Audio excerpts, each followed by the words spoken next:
Hi, you're on another dumb show. Who's this? Falcor. Falcor! Yes! So thank you so much for calling back. I apologize the phones were being wonky before, but they are rolling. And Oh no, it's cool. I'm happy to have you on. So I saw in the chat, you are a member of the League of Dummies. Thank you, by the way. I really appreciate that.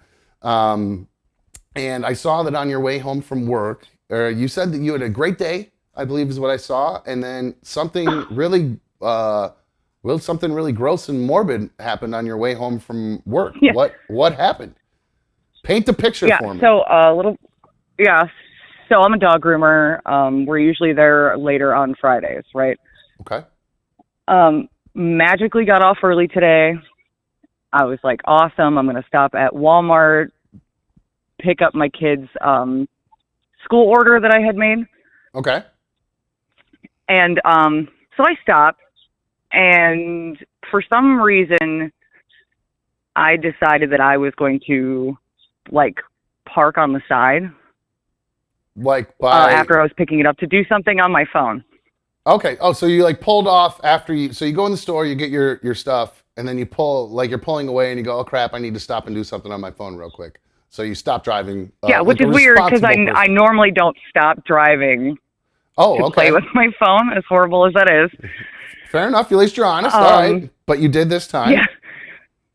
So I had stopped, and this Amish guy, because I live in the middle of nowhere, had walked up to me and was like, excuse me, can I use your phone?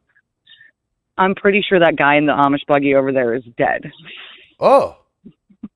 Whoa. And I was like, yeah. So this whole picture is just weird, first off, because you got an Amish guy walking up to you in the first place, which is just weird. And then asking you to, because you're not Amish, I'm assuming. No, absolutely not. I'm pretty sure, do you have blue hair too, I think? At least in your avatar you do? Right now it's like half purple, half blue. But yeah, I have multicolored hair. So hard for an Amish person probably to approach you, if I had to guess, for that Amish person. Yeah, and I'm a woman, so yeah. Oh, I forgot all about that too. They don't like that the women don't get to, you don't talk to the women there too. That's right. So all right, so he comes up and he says this to you. Were you weirded out at all just by the fact that he's coming up to you at all? Were you concerned? Because I don't want to, I just had somebody drop off a voting flyer at my house today, and it made me all uncomfortable just because there was a stranger at my door. I just didn't, I don't like it. It made me all feel weird. So somebody coming up to my car like that would make me feel all weird, and I don't think I would want to give him my phone.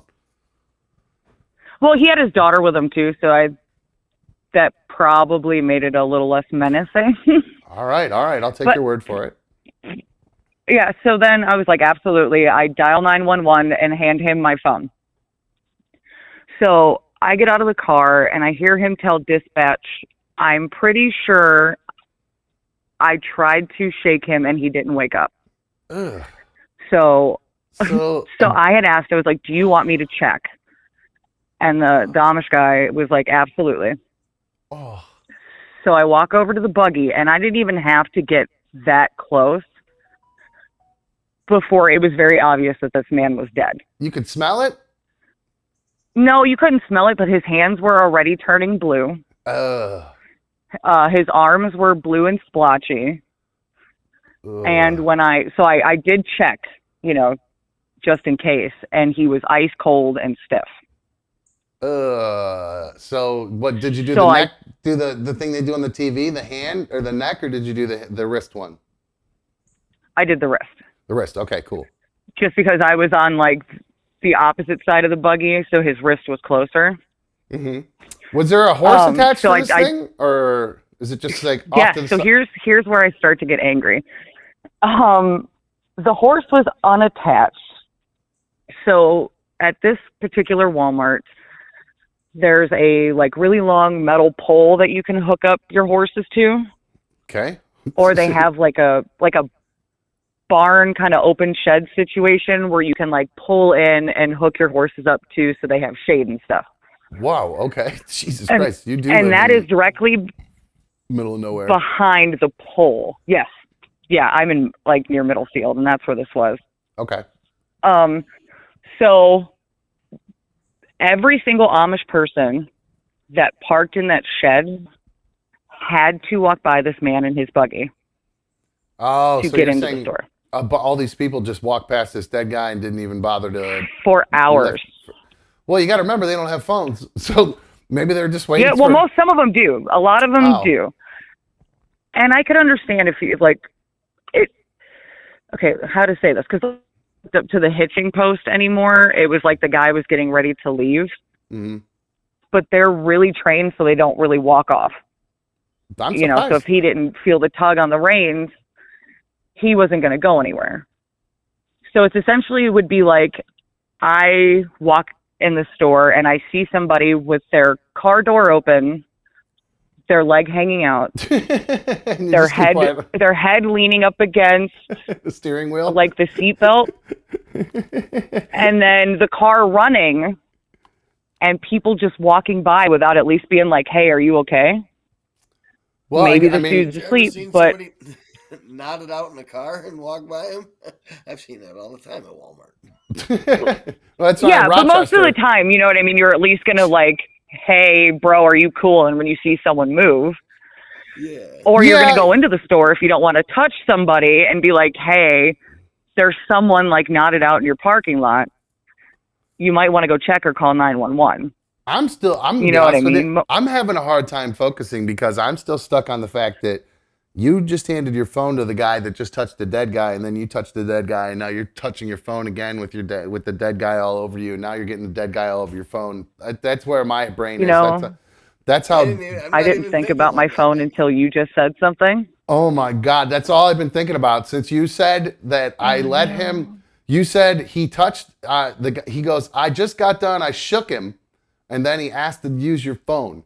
That's all I could think Yeah. of. And then 2 seconds later, you're touching him, and then back on the phone. And What do I'm you- sitting there going, does she have hand sanitizer? Does she have wipes? No. What is About she? catching I death literally with was the more, cold? Don't know, man. I'm just a I freak. literally, no, I was like, I don't want to smoke a cigarette or anything right now because I have dead people hands, Oh. and I never even thought about my phone. Yeah, so you better go. You got to sanitize that thing, man, because it's got dead all over it. Oh man, gross. Yeah. So then after like the cops showed up and the ambulance and the fire truck and everything, Yeah. then suddenly all these other Amish people were interested in the buggy and like surrounding the buggy to see what was happening. Yeah, because they saw you too. So they're like, "Oh, what did this Probably. what did this normal person do to this poor Could Amish be. I'm person?" covered in tattoos, piercings, funny colored hair. I say you normal know, person. No, yeah. Well, it's basically what it is. But so I've just been raging basically since it happened over the fact that so many people had to have walked by this man and they literally left him to bake Oh God, to that death. must. And like he was, you know what I mean? Like that's horrible. Rachel said she found a dead lady on the road not long ago. Just kept driving and called the cops. I guess you Yeah, kind of which did is that. fine. That's still Ooh, like Good question. at least though. he called. Good question from Austin, from my future son-in-law, Austin. Any foul play suspected, or just like a heart attack or heat That's stroke? what I'm guessing because he wasn't in like any sort of position where it looked like there was a struggle or he flopped over, anything like that. Like he looked pretty comfortable, honestly. It looked Huh. like he had fallen asleep, sort of. Oh well, I And guess if but that's the way to go if you're gonna go, man, while you're sleeping. Poor Amish community, lost to the Amish community. Maybe who knows? Maybe he was one of those guys that goes around cutting off other people's beards, though. So you got to watch out for some of those Could be. Amish guys. could be. Wouldn't surprise me. Falcor, thank you for calling. I know you were reluctant to call in. Now, are you? I was. Well, don't be. You see, I'm not so bad. No. What? I appreciate it. What was I just gonna say? I lost my train of thought. Oh, do you have to like do any kind of reports or anything? Follow up? Like, is it like, are you done at this point, or are they gonna follow up with you about anything? I think I'm done. I had asked the one cop if I was good to go before I left, and then the Amish guy who had used my phone had asked me. He was like, "Hey, can you take me somewhere. I know this guy's son. Can you take me to his son's house to let him know? And I was like, sure. Let me just move a few things in my car because I've got like my big dryers and shit from work. And but by that point, then the guy was like, never mind, the cop is going to take me. So I got out of, telling That's someone good. their loved one died. What a nice. Yeah, Yeah, because you'd ended up having to drive that guy back to wherever too. back, Like, yep, yeah, and fuck then that. have someone get the buggy and see his dad. And if you like, when you look at them, like, and it bothers me to think that the family, like, when you think about it, they're gonna know that someone left that man in the sun for hours, Yeah, I mean they're gonna have to do closed and no casket one or whatever. Do they thought. do that? Do they bury people or do they burn people So, in Amish country? no, so Amish people. Funny enough, I was at a funeral that was basically like an Amish light funeral. Yeah, It was, and they make their own handmade caskets, which is wood, pretty simple. that makes But sense. instead of having like an open casket, they put like a plexiglass window on the top, like a big square plexiglass, so it could be closed, but you can still see inside. Oh, does it? No, I Oh, don't they wanna must. see out of that one in a minute. Nope. Well, I don't think they embalm. That must mean they must not embalm, maybe, and that's why they have to seal it to keep the scent. Do they not embalm people? Maybe that, I would guess they don't. Now the person I saw, it she worked with the Amish community, and like they buried her in like an Amish cemetery and with an Amish casket and everything, so I got to see all of that. But I'm assuming she was embalmed, but I'm guessing Amish people don't embalm, and they dig their graves by hand and everything, and it's I awful. heard they threw each other in wood chippers and used each other as compost, is what I heard. But all right, I They guess might as well. I mean, that would be more effective, Might as well. right? less That would be far more effective. less smelly, and then you wouldn't have to deal with it. So, all right, Falco, well, I'll let you go. Thank you so much for calling in and telling your story. Oh, wow. Well, it's not every day you find a dead person.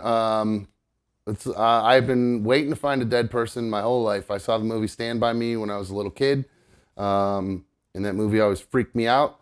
But for whatever reason, I always thought, it might be kind of neat to find a dead person. I don't know why. But I found a bunch of dead animals in my past. Like I've had dogs. Fun finding a dead person. Have you? We have a few. Oh, really? Oh God, yeah. I used to live in trap houses and stuff. We step over dead bodies to go get my bags. Oh, geez. Well, are you assuming they were, or like that this dude Oh just no, like, they were dead. It smelled dead. I mean, it's a smell you never forget. oh, so you just end up in these houses and then like you're doing your thing and you're, not out for a day or whatever, and then Somebody dies in there, and then you stay in there until the house smells so bad, and then you just leave the body there and go on to the next house. oof. How long were you when you were in your like benders? How long would they last for before you would usually either come? What would be the come to other than like your drinking ones? I know that last one, but like Yeah, the drinking when was, you're but when it was heroin and stuff like that, it just progressively got worse. Like the bender all along the bender for the opiates was like 10 years. That was a slow and steady one. Yeah. And as soon as I sniffed my first bag of heroin, I only lasted like 3 months before I was in rehab. 4 months. To be honest with you, I think it was like February when I did my first bag of dope, and my life had completely. I guess my spiraled question: out of how do you end up in a house though doing that? How do you not just like you're at your place doing it because you spent all your money and you've lost everything, and that's end up and you having to need, go where the dope is sometimes. Like if my dealer, like I had a dealer that I would normally cop from, which made it get relatively easy. He gave me a decent line of credit. He was a Vikings fan. He would take me on deliveries with him. So like I would drive with him to Philly when he would pick up packages, and I would drive back in the passenger seat with like 3 or 4 kilos taped to my chest. And if we got pulled over, my job was to get out and run. Yeah, I guess that sounds like oh wow, so you were a mule for a little while. That's fun. Did you I